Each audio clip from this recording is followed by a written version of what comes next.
السلام علیکم ورحمۃ اللہ وبرکاتہ۔ جی مولانا سالم، کیا حال ہے؟ سب خیریت ہے؟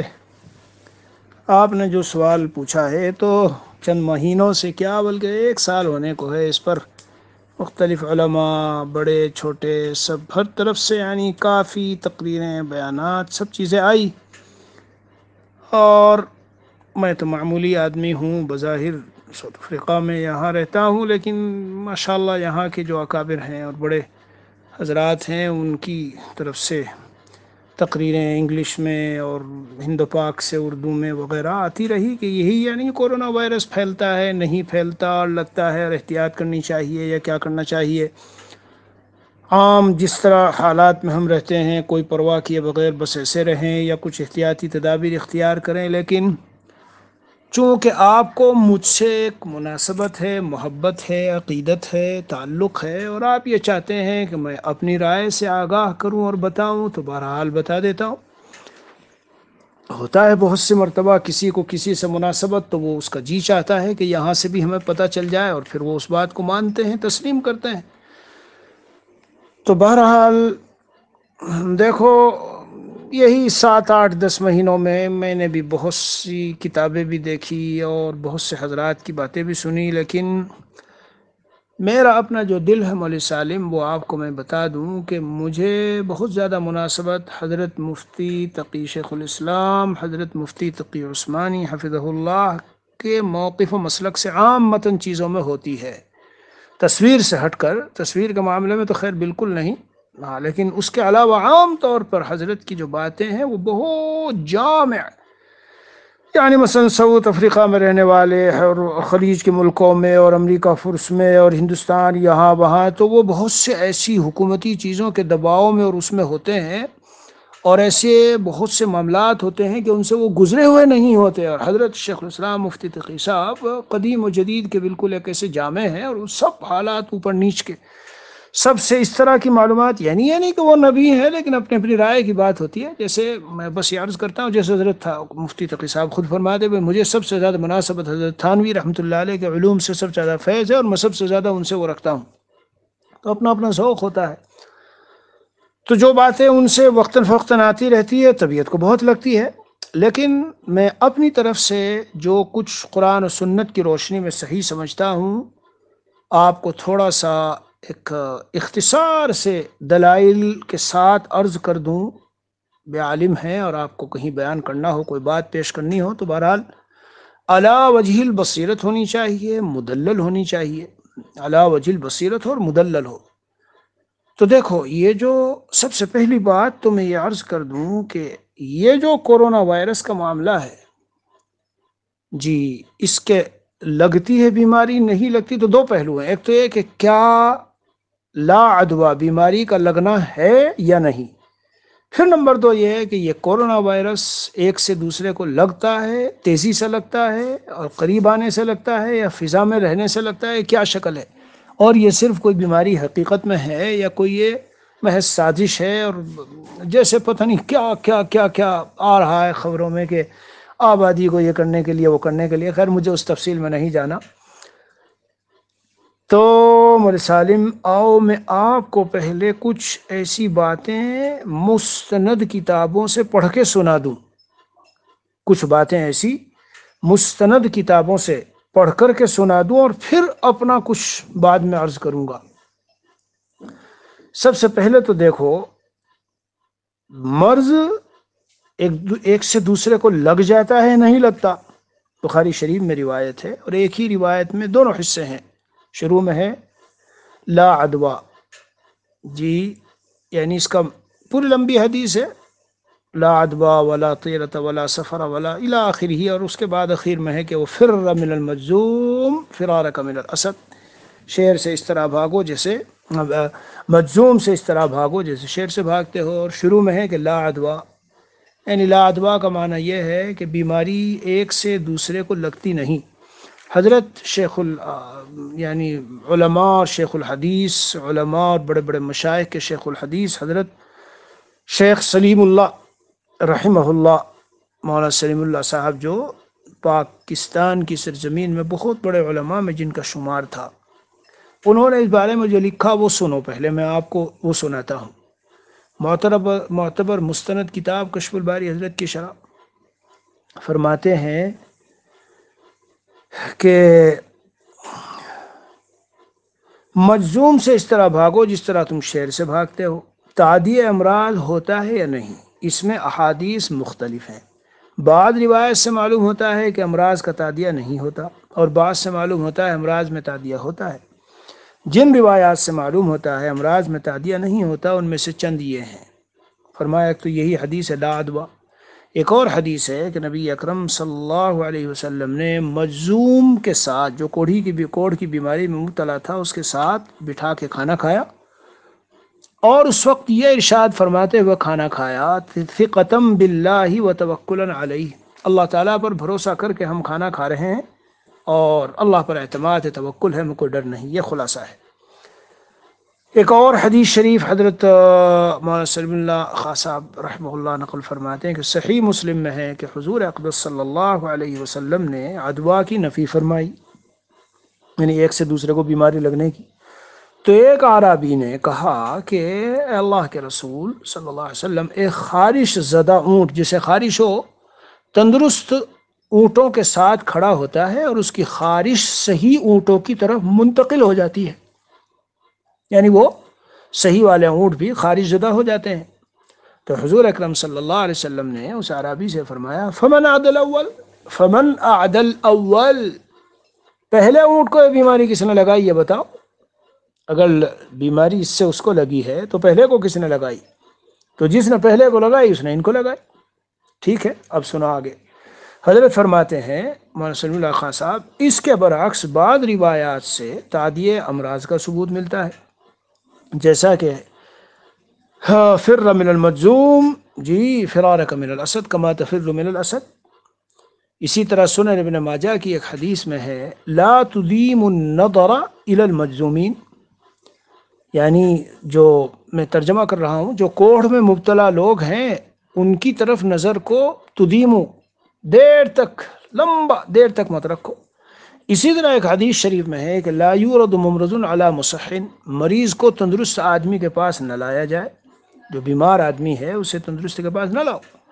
ایک اور حدیث میں طاعون کے متعلق ہے من سمع به بارض فلا يقدم علیہ، جو کسی زمین کے میں سن لے کہ وہاں پر ہے، جی پھیلی ہوئی ہے وہاں وبا، فلا يقدم علیہ، فلا يقدم علیہ، تو وہاں اقدام نہ کیا جائے، جایا نہ جائے، وہاں سے گریز کیا جائے، نہ جائے، وہاں سے بچے، جانے سے بچے۔ یہ حضرت مولانا سلیم اللہ خان صاحب رحمہ اللہ کی میں نے آپ کو یہ سنائی۔ جی تو بظاہر احادیث میں دونوں قسم کے مضمون آئے ہیں۔ اس کی تطبیق وہ بچپن میں جب ہم طالب علم تھے پڑھی تھی، اور وہی تطبیق یہاں لکھی ہوئی سن لو، میں آپ کو ذرا سنا دیتا ہوں، کوشش کروں گا مضمون بہت لمبا نہ ہو جائے۔ فرماتے ہیں کہ بہت سے علماء نے اس میں جو تطبیق دی ہے، جی حضرت کی عبارت سن لو۔ جن احادیث میں تعدیہ امراض کی نفی ہے، نفی یعنی نہیں ہوتا، ان کا مقصد یہ ہے کہ کسی بیماری اور مرض میں بالذات یہ تاثیر نہیں ہوتی کہ وہ دوسرے شخص کی طرف منتقل ہو جائے۔ زمانے جاہلیت میں لوگوں کا یہی خیال تھا کہ امراض میں دوسرے کی طرف منتقل ہونے کی ذاتی تاثیر اور صلاحیت ہوتی ہے، وہ امراض کو بالذات متعدی سمجھتے تھے۔ نبی اکرم صلی اللہ علیہ وسلم نے اس کی نفی فرمائی، اور جن احادیث سے تعدیہ امراض کا ثبوت معلوم ہوتا ہے وہ ظاہری سبب کے اعتبار سے ہے۔ یعنی کیا مطلب؟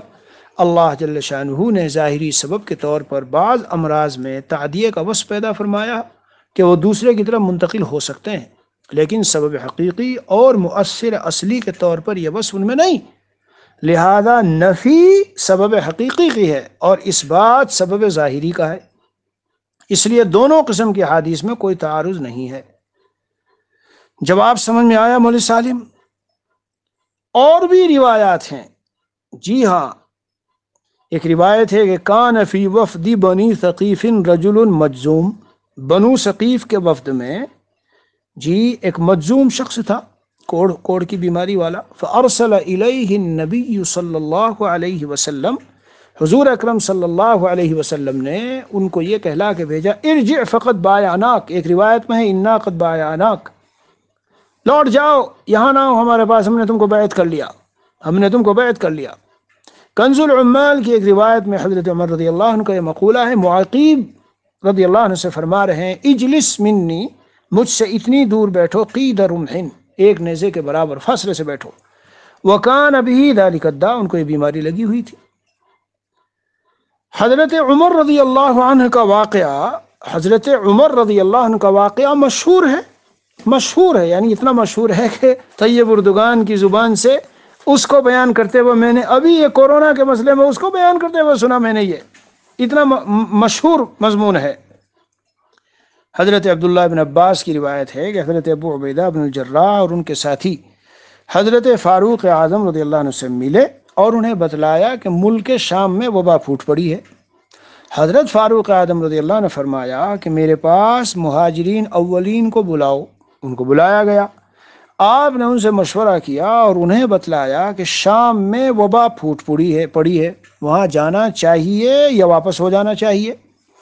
ان میں اختلاف ہوا، بعضوں نے کہا کہ ہم جس کام کے لیے نکلے ہیں اس سے واپس ہونا مناسب نہیں، اور بعضوں نے کہا کہ آپ کے ساتھ بڑے بڑے لوگ اور رسول اللہ صلی اللہ علیہ وسلم کے صحابہ ہیں، اس لیے اس وبا کی طرف پیش قدمی کرنا مناسب نہیں ہے۔ حضرت فاروق اعظم رضی اللہ عنہ نے جب ان کا اختلاف دیکھا تو فرمایا کہ تم لوگ میرے پاس سے چلے جاؤ، اور پھر یہ فرمایا کہ ذرا انصار کو بلا لاؤ۔ میں نے ان کو بلایا، ان سے مشورہ کیا تو وہ لوگ بھی مہاجرین کی طرح اختلاف کرنے لگے۔ حضرت فاروق اعظم رضی اللہ عنہ نے ان سے بھی کہا کہ میرے پاس سے چلے جاؤ، اور پھر فرمایا کہ قریش کے شیوخ کو بلاؤ جنہوں نے فتح مکہ کے سال ہجرت کی تھی۔ چنانچہ میں نے ان کو بلایا، ان میں سے کسی بھی دو آدمیوں نے اختلاف نہیں کیا اور کہا کہ ہمارا خیال ہے آپ لوگوں کو واپس لے جائیں اور اس وبا پر پیش قدمی نہ کریں۔ سنیے گا، غور سے سنیے، یہ بھی بخاری شریف سے سنا رہا ہوں، حضرت ہی کی شرح کشف الباری۔ کیا فرمایا؟ یہ جو شیوخ تھے بڑے، انہوں نے کہا کہ ہماری رائے صاف یہ ہے کہ آپ لوگوں کو واپس لے جائیں اور اس وبا پر پیش قدمی نہ کریں۔ حضرت فاروق اعظم رضی اللہ عنہ نے لوگوں میں اعلان کرا دیا کہ میں کل صبح واپسی کے لیے پابر رکاب ہو رہا ہوں۔ چنانچہ صبح کے وقت لوگ حضرت فاروق اعظم رضی اللہ عنہ کے پاس آ گئے۔ اب سنیے، غور سے سنیے، حضرت ابو عبیدہ ابن الجراح رضی اللہ عنہ نے کہا کہ امیر المؤمنین اللہ کی تقدیر سے فرار اختیار کر رہے ہیں۔ تفر من قدر اللہ مشہور مقولہ ہے، یہ خوب سنا گیا ان دنوں میں۔ تو حضرت فاروق اعظم رضی اللہ عنہ نے فرمایا کہ کاش تمہارے علاوہ کوئی اور شخص یہ جملہ کہتا۔ پہلے یہ کہا اور پھر یہ فرمایا نفر من قدر اللہ الی قدر اللہ، نفر من قدر اللہ الی قدر اللہ، ہاں ہم فرار اختیار کر رہے ہیں۔ افرارا من قدر اللہ؟ فقال عمر لو غیرک قالها یا ابا عبیدہ نعم نفر من قدر اللہ الی قدر اللہ، بخاری شریف کی روایت ہے۔ ہم اللہ کی تقدیر سے اللہ کی تقدیر ہی کی طرف فرار اختیار کر رہے ہیں۔ اور آگے کتنی قیمتی بات ہے، یہ تو اکثر سنتے ہیں لیکن اگلی بات بھی سنیے، اگلی بات بھی سنو مولی سالم، اگلی بات بھی سنو۔ فرمایا ذرا یہ بتائیں کہ آپ کے پاس اونٹ ہوں، آپ کسی وادی میں اتریں جس میں دو جانب ہوں، جن میں سے ایک تو سرسبز و شاداب ہو اور دوسری خشک ہو، تو کیا یہ حقیقت نہیں کہ آپ سرسبز حصے میں اونٹ چرائیں گے تو تقدیر الہی سے، اور خشک میں یعنی وہاں جو چرائیں گے تقدیر الہی سے، اور خشک میں چرائیں گے تو بھی تقدیر الہی کے سبب سے۔ لیکن باوجود ہے کہ وہاں بھی تقدیر الہی ہے، وہاں بھی تقدیر الہی ہے، تو آپ کہاں گئے؟ اس تقدیر کی طرف گئے۔ راوی کہتے ہیں کہ اتنے میں حضرت عبد الرحمن ابن عوف رضی اللہ عنہ آئے، وہ کسی ضرورت کی وجہ سے اب تک غائب تھے۔ انہوں نے کہا کہ میرے پاس اس کے متعلق علم ہے۔ سنو غور سے، حضرت عبد الرحمن ابن عوف بھی اس میں شریک ہوئے جی، اور وہ ایک خاص بات بتا رہے ہیں۔ کیا؟ فرمایا میرے پاس اس کے متعلق علم ہے، میں نے رسول اللہ صلی اللہ علیہ وسلم کو فرماتے ہوئے سنا ہے کہ جب تم کسی زمین کے متعلق سنو کہ وہاں وبا پھیل گئی ہے تو وہاں نہ جاؤ، اور جب کسی جگہ وبا پھیل جائے اور تم وہاں موجود ہو تو وہاں سے فرار ہو کر باہر نہ نکلو۔ حضرت فاروق اعظم رضی اللہ عنہ نے یہ حدیث سن کر اللہ عز و جل کا شکر ادا کیا اور پھر وہاں سے واپس ہو گئے، آگے نہیں گئے۔ کون ہے؟ مولوی سالم سن رہے ہو؟ یہ کون ہے؟ یہ وہ ہیں جن سے شیطان بھاگتا تھا راستہ چھوڑ کر. توکل کے اعلی مقام پر فائز، اعلی مقام پر فائز. جی آؤ، جیسے بھی یہ سب باتیں سنائی، میں نے کہا لوگ اپنی اپنی تو کہہ ہی رہے ہیں، لاؤ سنا بھی دوں. جیسے اپنی سنائی اسی طرح اور سنو. حکیم الامت مجدد الملت حضرت تھانوی رحمۃ اللہ علیہ، جن کو ہم اکثر، جو میرے یہ بیان سنے گا، میسج سنے گا، پیغام سنے گا، اور اکثر ہمارے طبقے کے دیوبندی طبقے کے جتنے لوگ ہیں ان کو اپنا بڑا مانتے ہیں اور روزانہ ان کے حوالے بیانات میں اور کتابوں میں اور اس میں دیتے ہیں. جی، اور اللہ نے بہت ہی نوازا تھا. سنو ان کی بات، غور سے سننا. فرمایا رہی یہ بات کہ ان دونوں مسلکوں میں ارجح کون مسلک ہے، سو اس میں اپنے مذاق و اجتہاد کے موافق ہر شخص کو اختیار ہے، جس مسلک کا چاہے قائل ہو. اختلاف امتی رحمہ، ایسے ہی امور میں وارد ہے. تو جس طرح احکام فرعیہ کا اختلاف رحمت ہے، اسی طرح حکم متفق علیہ کے دلائل و علل کا اختلاف بھی رحمت ہے. جس کو جو مسلک اقرب معلوم ہو اس کو اختیار کر سکتا ہے، اور ہر مسلک میں خاص حکمت ہے. چنانچہ جن پر تفویض کا غلبہ ہے ان کے مناسب مسلک اول ہے، اور جن پر اسباب کا غلبہ ہے ان کے مناسب مسلک ثانی ہے. یا یوں کہیے، فرماتے ہیں کہ یا غلو فی التفویض کا علاج مسلک ثانی ہے، اور غلو فی الاسباب کا علاج مسلک اول ہے. یہ تو ذوق و حکمت کے اعتبار سے ہے. اب سنو، حضرت فرماتے ہیں باقی اقرب الی التحقیق، مجھ کو مسلک ثانی معلوم ہوتا ہے. وَلِكُلٍّ وِجْهَةٌ هُوَ مُوَلِّيهَا وَاللَّهُ أَعْلَمُ بِالصَّوَابِ. مسلک ثانی یہی ہے کہ اسباب کو اختیار کرتے ہوئے ہم اللہ تعالیٰ پر بھروسہ کریں. صحیح معنی میں جو توکل کا مفہوم ہے وہ یہی تو ہے. نبی اکرم صلی اللہ علیہ وسلم سے جب سوال کیا گیا اونٹ کو باندھوں اور پھر بھروسہ کروں یا کھلا چھوڑوں، تو حضور علیہ السلام نے فرمایا پہلے اونٹ کو باندھو پھر بھروسہ کرو. قید و توکل یا عقلھا و توکل، پہلے باندھو اور پھر بھروسہ کرو. اگر اونٹ کو باندھا نہیں اور وہ ادھر ادھر چلا گیا، کہیں کہ اللہ پر بھروسہ، کھایا نہیں اور اللہ پر بھروسہ ہے کہ میرا پیٹ بھر جائے گا، بھئی یہ تو مینس اور اسباب ہیں ظاہری، ان کو تو اختیار کرنا ہے. منڈیر اوپر نہ ہو اور چھت پہ کوئی سو گیا ہو اور گر جائے تو حدیث شریف میں کیا آیا؟ وہ خود اپنے کو اپنا قاتل ہے اور مارنے والا ہے. کیوں؟ جب منڈیر نہیں رات کو وہاں کیوں سویا؟ پہلے اس کو منڈیر کا انتظام کرنا چاہیے تھا کہ ایسا نہ ہو جائے. مجھے حیرت ہے اس میں کہ یعنی ان چیزوں کو لے کر اتنا شدید اختلاف ہو رہا ہے، اور اتنا یہاں تک کہ جو اسباب کے اختیار کرنے کو کہتے ہیں، جی ان پر ایسی شدید تنقید ہے کہ گویا کہ وہ یعنی کتنوں نے کافر قرار دے دیا. ہمارے ہاں تو خاص طور پہ اس ملک میں کفر ایسا ہے جیسے پتہ نہیں کیا ہے، بس کھٹ ذرا سی بات میں. یہ جو کورونا وائرس چلا ہوا ہے، اس کورونا وائرس کا لگنا نہ لگنا، جی یہ خود کتابوں میں موجود ہے، پرانی کتابوں میں اس کے متعلق موجود ہے. یعنی یہ لگتا ہے اور متعدی ہوتا ہے اور اس میں تعدیہ پایا جاتا ہے، اور یہ صفت یہ اس میں یہ چیز پائی جاتی ہے نہیں پائی جاتی. یہ خود پرانی کتابوں میں، حکیموں کی کتابوں میں موجود ہے. میں نے ایک حکیم دو تین کتابوں میں اس کو چیک کیا تو وہاں خود یہ بات لکھی ہوئی ہے کہ اس کی زہریت اور اس کی جو سمیت ہے اور زہر پناہ ہے وہ اس طرح سے پھیلتا ہے بہت تیزی کے ساتھ، اور بہت سے اس میں ایسے واقعات بھی لکھے ہیں. ایک کتاب ہے تحفظی اور سماجی طب، پروفیسر حکیم ڈاکٹر عبد المتین خان. اسی طرح ایک کتاب ہے جو اجمل، یہ حکیم اجمل جو گزرے ہیں بہت ہی مشہور، ان کی کتاب ہے، اس میں بھی لکھا ہے. اور اسی طرح اور بھی دوسری کتابوں میں یعنی پورا باقاعدہ کورونا وائرس کا لفظ لکھا ہے، اور لکھا ہے نمونیے کی ایک قسم اور وبائی مرض ہے، اور تنفس اور سانس لینے میں اس میں دشواری شروع ہوتی ہے. میں سمجھتا ہوں کم از کم 30-40 سال پرانی کتاب ہوگی، بمبئی کی چھپی ہوئی ہے. تو خلاصہ آپ کے ذہن میں آ گیا. خلاصہ یہ ہے کہ جو لوگ اس کے قائل ہیں کہ بے اسباب اختیار کر لو، احتیاطی تدابیر اختیار کر لو، اور بالخصوص سنو ایک عجیب نکتہ آپ کو میں بتاتا ہوں. وہ نقطہ یہ ہے کہ ہم عام طور سے ہم مسلمان آج کل اپنے ایمان اسلام کو لیے ہوئے مختلف دنیا کے کافروں کے ملکوں میں رہ رہے ہیں، اور ان سے وہ ہمارا دار المعاہدہ ہے، دار المعاہدہ، یعنی ہم نے ایک طرح سے ان سے عہد و پیمان کیا ہے، بھائی آپ کی جو ضروری ایسی چیزیں ہوں گی جو ہمارے دین سے بالکل ڈائریکٹ نہ ٹکراتی ہے تو ہم مانیں گے۔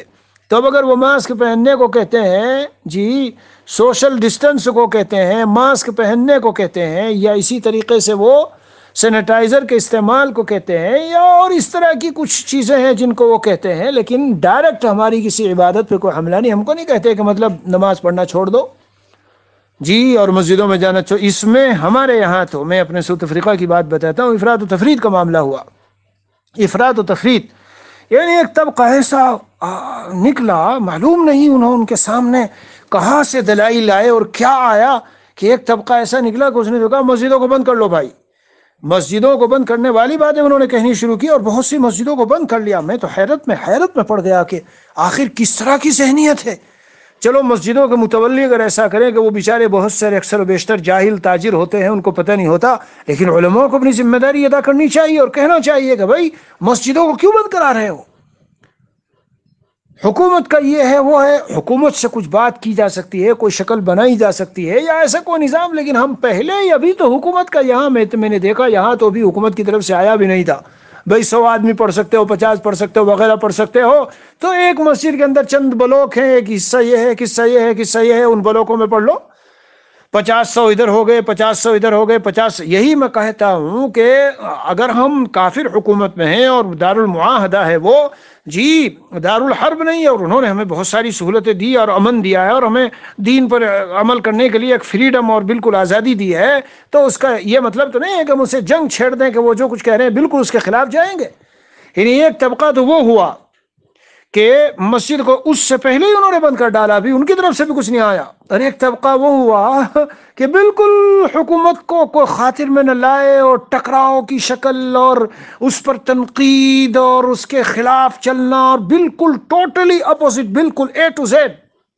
بلا ماسک پہننے میں کیا جاتا ہے بتاؤ؟ مسجد میں جاؤ، نماز پڑھو، ماسک پہنے، وہ کیا کہ اس میں کون سا گناہ جرم عظیم ہے؟ کبیرہ صغیرہ گناہ ہے؟ اپنا مسلح بچھا کے کہ ایک متاثر شخص وہاں ہو اور پہلے سے 5 منٹ پہلے وہ کھڑا تھا، 5 منٹ بعد آپ کھڑے ہیں اور آپ کو وہ بیماری لگ جائے، لگنے پہ کتنوں نے تو یہاں ہمارے یہاں دیار میں ساؤتھ افریقہ میں بعض ہیں بیچارے معمولی سی بات پہ کافر قرار، مفتی تقی صاحب کو کافر کہہ دیا۔ میرے شیخ حضرت مولانا سلیم دورات چند ماہ پہلے ان کو پتہ نہیں شیطان اور خنزیر سے بدتر اور علماء سو اور کیا کیا انہوں نے لکھ دیا، ایسے لکھ ڈالتے ہیں۔ ارے اللہ کے بندے، تم لکھ رہے ہو، تمہیں یہ پتا ہے کہ آگے اس کفر کا نتیجہ کیا ہوتا ہے؟ اس کا مطلب ان کی بیوی نکاح سے نکلی، اس کا مطلب ان کا ملنا آپس میں زنا ہوا، اس کا مطلب اب جو اولاد ہوگی سب حرامی۔ تو وہ اور ان کی ذہنیت جتنے رکھنے والے ہیں ساؤتھ افریقہ میں اور پوری دنیا میں، سارا دیوبند، سارا مظاہر العلوم اور سارے یہ ادارے، دارالعلوم کراچی اور سارے سب، اس کا مطلب سارے کافر ہو گئے۔ اتنا آسان ہے کفر کے فتوے لگانا؟ یہ افراط و تفرید کے معاملات ہیں۔ بھائی افراط و تفرید میں کیوں پڑھتے ہو؟ یا تو حد سے چلے گئے، مسجدوں کے تالے لگا دیے، دروازے بند، مسجد میں اذان نہیں ہوگی، نماز ہے، مجتہد بن کے نکلے ہیں کہ حی علی الصلاح کی جگہ حی علی الفلاح کی جگہ کہو کہ کیا کہتے تھے کہ اپنے گھروں کی طرف جاؤ، جی وہ جملہ ابھی مجھے ذہن میں نہیں آ رہا ہے کہ اپنے گھروں میں رہو اور نماز گھروں میں پڑھو، الصلاۃ فی بیوتکم، مجتہد بنے ہیں، مجتہد، ارے اللہ کے بندے، اس کو کہاں سے جوڑتے ہو؟ اور دوسرا وہ طبقہ نکلا کہ بالکل نارمل نماز پڑھ رہے ہیں، بالکل ایسے جیسے پہلے پڑھتے تھے، عام، بالکل مسجد میں اسی طرح جانا آنا، نماز کے نہ سینیٹائزر ہے، نہ مصلی ہے، نہ کوئی احتیاط ہے۔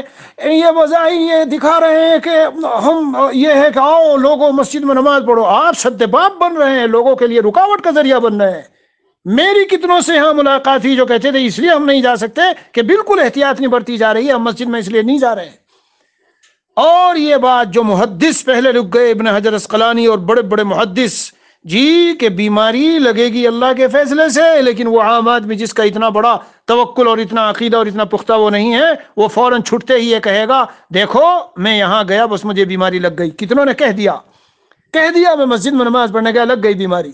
کون ذمہ دار ہیں اس کے؟ ہم ذمہ دار ہیں جو بالکل نارمل حالت پہ رکھے ہوئے، ہم سمجھ رہے ہیں کہ بہت اونچے مقام توکل پر ہیں، نہیں، یہ صد ان کے لیے، اسی لیے محدثین و فقہا بہت اونچی بصیرت رکھنے والے ہوتے ہیں، انہوں نے پہلے کہا سدن للذریعہ، ہاں سدن للذریعہ، اس کو احتیاطی تدابیر اختیار کرو اور اختلاط سے بچو۔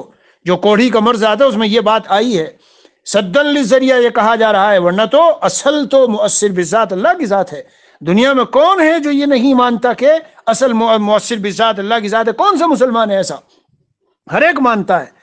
تو بہرحال میں نے آپ کو کچھ تو نصوص پڑھ کے سنائی، اور ان نصوص میں دونوں باتیں آئی، مؤثر بذات اللہ کی ذات ہے، لیکن اختلاط یعنی ملنا اس طرح مکس ہونا من جملہ اسباب کے ہے۔ اب یہ کہ سازش ہے اور وہ ہے اور یہ ہے، بھائی یہ طب کا مسئلہ ہے۔ آپ اور ہم سب بچپن سے آج تک کیا پڑھتے آئے ہیں کہ جب طب کا کوئی معاملہ ہو، طبیب ماہر حاذق متدین سے پوچھو۔ کتنے طبیب ماہر متدین حاذق، کتنے نیک طبیعت والے نمازی دیندار، اور ایسے بھی طبیب جو خود علماء ہیں، انہوں نے خود کہا ہے کہ یہ ایک مرض ہے اور شدید ہے اور سخت ہے، اور وائرس ہے۔ آنکھوں سے دیکھ رہے ہیں بھائی، ہمارے یہاں میں جہاں سے آپ سے بات کر رہا ہوں، آزاد ملک ساؤتھ افریقہ کی سرزمین میں بیٹھا ہوا، یہاں کتنے اس مرض میں چلے گئے، لیکن بس باتوں کو ہٹ دھرمی ہے اپنی، ہٹ دھرمی، کوئی دلیل لائے گا، کوئی کچھ لائے گا، یوں ہونے والا، اور یہ سازش کرنے والے اور فلاں سازش کرنے والے۔ سازش تو کب سے نہیں کر رہے وہ بتاؤ، اسلام کو مٹانے کی کب سے سازش نہیں کر رہے ہیں؟ بتلاؤ کب سے نہیں کر رہے؟ وَأُمْلِي لَهُمْ إِنَّ كَيْدِي مَتِينٌ، میری تدبیر غالب رہے گی، وَإِن تَصْبِرُوا وَتَتَّقُوا لَا يَضُرُّكُمْ كَيْدُهُمْ شَيْئًا۔ لیکن یہ معنی تھوڑا ہی ہے، کچھ علماء کے یہاں میں بیان کا سلسلہ کیا کچھ بٹھا دیا مجھے کہ ایسے دینی کچھ مذاکرہ، تو میں نے ان سے کہا بھائی اللہ نے ایک مرض کو بھیجا، کیوں؟ ظالموں کے ظلم کی وجہ سے اور مسلمانوں کی بدعمالیوں کی وجہ سے۔ ہمارا یہ میڈیا چاروں طرف سے ایسا لگا کہ اس کو ایسا بنا کے پیش کر دیا کہ بس گویا کہ اللہ نے نہیں بھیجا، یہ عذاب جو وبائی شکل اختیار ہوئی ہے یہ تو سب پلین ہے۔ تو مسلمانوں کا ذہن اللہ کی طرف جائے ہی نہیں، مسلمان اللہ کی طرف رجوع ہو ہی نہیں، بس اسی چکر میں پڑے رہے کہ میڈیا میڈیا میڈیا میڈیا سارا اس کا بنایا ہوا۔ کہیں بارش ہو کہ انہوں نے برسا دی، کہیں زلزلہ آوے کہ وہ کچھ ٹرائی کر رہے تھے، اس ٹرائی کرنے کی وجہ سے، یعنی ہر چیز میں کوئی حد ہے۔ یہ کائنات میں سب کچھ اللہ کے فیصلے سے ہو رہا ہے، اللہ تعالیٰ کر رہے ہیں۔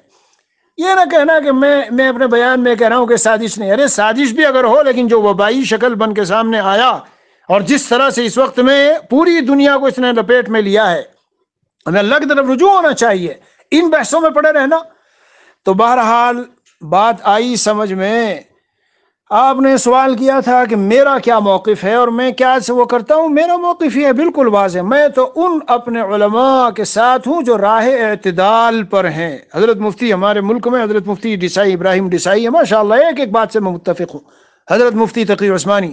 اور سنو، چلتے چلتے سنو، میں نے جب یہ مسئلہ شروع ہوا تو میں تو چھوٹا آدمی ہوں، میری کیا حیثیت ہے، لیکن کچھ لوگ جڑے ہوئے ہیں دنیا بھر سے، رابطے میں رہتے ہیں، پوچھتے ہیں، تو ان کو بتانا پڑتا ہے۔ تو میں نے سوچا بھائی ہر ایک اپنی رائے قائم کر رہا ہے، اختلاف اپنے عروج پر ہے، اعجاب کل ذی رائے برائیہ، ہر شخص اپنی رائے پر گھمنڈ میں آ چکا ہے، دوسرے کی ماننے کو تیار نہیں۔ میں بھی اپنی ایک رائے قائم کروں، چھوڑو اس کو۔ لہذا میں نے دارالعلوم دیوبند، مظاہر علوم حضرت والا کے یہاں جی، اور اسی طرح اور تقریباً 7 دارالفتاؤں سے سن رہے ہو، کتنے؟ 7 دنیا کے بڑے بڑے، یعنی ہمارے ہند و پاک کے بڑے بڑے دارالفتاؤں سے سب سے معلومات کرائی۔ 7 کے 7 دارالفتاء میں ایک نے بھی یہ نہیں کہا کہ احتیاط نہ برتو، سب نے کہا یہ مرض ہے، آیا ہے، احتیاطی تدابیر اختیار کرو، مسجد میں جاؤ، اپنا مصلی ہو بہت اچھا، ماسک ہو بہت اچھا، سینیٹائزر کا فلا جو بھی ضروری تدابیر ہیں، جو مسلم طبیب حاذق ماہر جو بتا رہے ہیں ان کو استعمال کرو، اور کر کے اس کے بعد، اور اگر یہ سب کچھ نہ ہو سکے تو گھر میں نماز پڑھو۔ تقریباً سب نے یہ بتایا۔ بات آئی سمجھ میں؟ تو میں نے وہ بہت سو کو یہاں سنایا، لیکن واضح تو ایسے اپنے 7 بڑے بڑے مفتیوں کی رائے بتائی۔ آپ بے شک بڑے علماء میں ہیں، لیکن کم از کم ان کے جواب میں ہمیں کچھ تسلی کے لیے بتاؤ، تو کچھ تو بولو تاکہ ہم سمجھیں کہ آپ کی ذہنیت کیا ہے اور آپ کیا ذہن میں لیے ہوئے ہیں۔ کچھ نہیں، جواب کچھ نہیں، بس لیکن اپنی رائے سے ٹس سمجھ نہیں۔ یہ کوئی بات ہے؟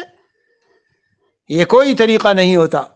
اس لیے میں عرض کر رہا ہوں، شروع ہی میں نے کہا یہ سب اپنی اپنی رائے قائم کریں گے، میں بھی کروں گا، لاؤ بڑوں کو پوچھوں۔ سب کے پاس الحمدللہ ربط و ضبط ہے، تعلقات ہیں، تو ادنا جو معلومات یعنی ایک ربط و ضبط ہے ہمارا، جو جان پہچان ہے، میں نے سب کو واسطہ بالواسطہ سب کے پاس یہ بھیجا کہ اس صورتحال میں کیا کرنا چاہیے. سب کا جواب تھا، سارے 6-7 دارالفتاؤں کا، احتیاطی تدابیر اختیار کیجئے. جی ہاں، اور یہ سب جو کچھ ہے اس کو یہ نہ سمجھو کہ بس خالی یہ ہے. اب وہ ویکسین اور فلاں فلاں، بھائی چھوڑو ان سب بحثوں کو. جب کوئی ویکسین کا مسئلہ ہو ہم پوچھیں گے اپنے طبیب حاذق و ماہر متدین، جو مطلب شروع سے آج تک فقہا نے یہی نہیں بتایا، ہم نے یہ نہیں پڑھا. جب بھی کوئی ایسا مسئلہ آیا ہے تو اس میں بحث میں یہی بتایا گیا کہ ہم وضو کریں یا تیمم کریں، ہم یہ کریں یا یہ کریں، جو بیمار آدمی ہے اس سے پوچھو. کیا جواب لکھا ہوا آتا ہے کہ طبیب حاذق ہو، ماہر ہو، متدین ہو، اللہ سے ڈرنے والا، اس سے پوچھے. اگر وہ کہہ رہا ہے کہ اس وقت میں وضو نقصان دے گی تو تیمم کر لو، اگر وہ کہہ رہا ہے غسل نقصان دے گا تو جنابت کا تیمم، اگر وہ کہہ رہا ہے کہ یہ، تو اس کی بات مانی. تو اس میں کیا ہوا بھائی؟ یہ من قبیل الطب نہیں ہے. جذبات میں بس ایسے کہ او ہو، ارے بھائی غلو میں پڑ جاؤ گے. غلو پسندیدہ نہیں ہے. افراد تفرید دونوں کنارے ناپسندیدہ ہیں. اعتدال والی راہ اسلام کی خصوصیت یہی ہے. بہرحال تو یہ سب باتیں تھی، میں نے عرض کر دیا آپ کو. میں یہ سمجھتا ہوں جو نصوص کی روشنی میں آپ کو پیش کیا الحمدللہ، اور اسی پر میرے اکابر ہیں، مشائخ ہیں جن سے ہم وابستہ ہیں، بڑے سب بڑوں کو پوچھا ہے، کوئی ان کا منکر نہیں ہے. البتہ یہاں ہمارے ملک میں اختلاف اپنے عروج پر ہے، کوئی تو کچھ تو کوئی تو کچھ، اور کفر و نفاق کے فتوے دو اس چھوٹی سی بات پر کہ حضرت مفتی تقی صاحب نے کہہ دیا بھائی دوسری لہر آئی ہے ذرا ماسک پہن لو، کفر کا فتویٰ لگا دیا. چھوڑو بہرحال ان سب باتوں کو. اللہ فضل فرمائے، خیر فرمائے، اور ہم سب کو صحیح سمجھ دے، اپنے بزرگوں کی قدر کی توفیق دے. حضرت حکیم الاسلام قاری محمد طیب صاحب نور اللہ مرقدہ کی 7-8 منٹ کا ایک شاندار اسی پہ اختلاف پر ہے، اور میرے پاس تو ایک پوری کتاب لکھی ہے اختلاف کے آداب. ہر شخص جو عالم مستند دلائل کے ساتھ بات کر رہا ہو، سند اور دلیل ہو اس کے پاس، جی، اور دوسرے کے پاس بھی ہو، تو اس کے خلاف ارے کفر کا فتویٰ، ارے اس کی تذلیل اور اس کی تحقیر اور اس کی تنقیص بھی جائز نہیں ہے. اس پر رد بھی ہوگا تو عظمت کے ساتھ، محبت کے ساتھ، قدر کے ساتھ. احتمال ہے کہ میں غلطی پر ہوں اور وہ صحیح، اور احتمال ہے کہ وہ غلطی پر اور میں صحیح ہوں، دونوں، میں صحیح ہوں اور احتمال خطا ہے ان کا، میں صحیح ہوں اور احتمال ہے کہ میں خطا پر ہوں. علی کل حال عزت وقار علماء کو ایسے کہ مولویز اور مفتیز اور صوفیز اور یہ علماء کا مقام باقی رہے گا. حضرت مجدد تھانوی رحمۃ اللہ علیہ نے فرمایا ہے کہ علماء کی توقیر و تعظیم کا بقا امت میں یہ فرض ہے، فرض، اس کو باقی رکھنا فرض ہے. اسی لیے حضرت ہر ایسی چیز سے پرہیز فرماتے تھے جس سے علماء کی عظمت پر ذرا سا بھی حرف آتا ہو. علماء سو کا فیصلہ کرنے کے لیے پہلے سارے احوال و قوائف کو بتاؤ کہ کون علماء سو ہوتے ہیں. جی ہاں، محض معمولی سی اختلاف کی بنیاد پر علماء سو کا فیصلہ کر لینا، جب قیامت میں ان سب چیزوں پر گردن نپے گی اور پکڑ ہوگی اور وہ سامنے والا پکڑے گا، اگر معاف نہ کیا اس وقت پتہ چلے گا کہ فتویٰ لگانے کا کیا حاصل نکلا. اللہ ہمیں سمجھ دے اور بس دین صحیح پر قائم رکھے. جی، اور جو اعتدال والی راہ ہے اللہ کو جو اس دور میں جو محبوب ہے، جو پسندیدہ ہے، بس اس پر ہمیں لگا دے اور ہمیں توفیق دے. صحیح طرح اخلاص کے ساتھ دین کی خدمت ہو، دوسرے کی عظمت اور احترام کو باقی رکھتے ہوئے. ٹھیک ہے جناب علی سالم، سمجھ گئے. بہت تفصیل سے آپ کو میں نے جواب دے دیا. یہ اس لیے دے دیا ہے کہ بہت سارے لوگ پوچھتے رہتے تھے، تو میں نے کہا ایک مرتبہ مفصل دے دوں، ان سب کو بھیج دوں گا، سب سن لیں گے. السلام علیکم ورحمۃ اللہ وبرکاتہ.